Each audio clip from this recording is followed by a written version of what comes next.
Aba ni basore batatu batemaguye umuntu ejo mu masaha y'isaa saba z'ijoro ari kwitahira ava mu kazi ajya mu rugo, bakamukatagura ndetse bashaka no kumwambura ibyo yari afite. Bamutemaguye bari kumwaka amafaranga, arayabura, niko kumugira kuriya. Aba basore ni abagome, ariko ndashima Imana, shima n'u Rwanda rukomeje kugira umutekano ku baturage bago. Imana ibahe abagizi umugisha. ba nabi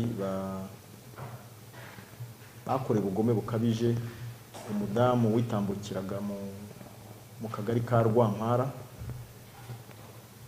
mu murenge wa Nyamirambo. Nabamenyesha ko burya ejo byatangiye gukwirakwira, twebwe twari twaraye ijoro turi mu kazi.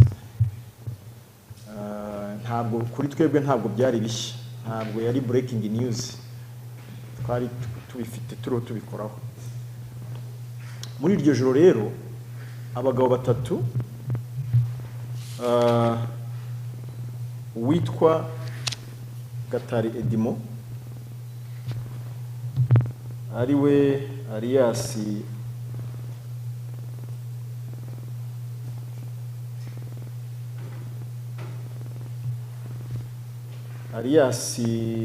ndashaka amazina yabo bakoresha, Alias Black w'imyaka 38, ndetse Hakizimana Jacques Alias Claude w'imyaka 33, na Rurangwa Jean Paul Alias Muchezaji cyangwa Bokungu w'imyaka 40.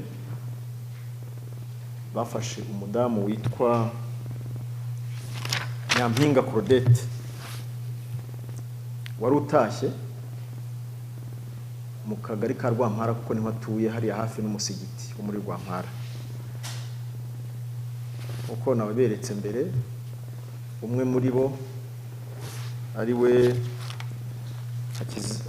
Rurangwa Jean Paul niwe wamaje kumufata, amukubita hasi, amwambura agakapu karimo telefone ya Sony n'akandi gatelefone akoresha muri momo gatoya tumwe twitwa gatoroshi. Hanyuma uwitwa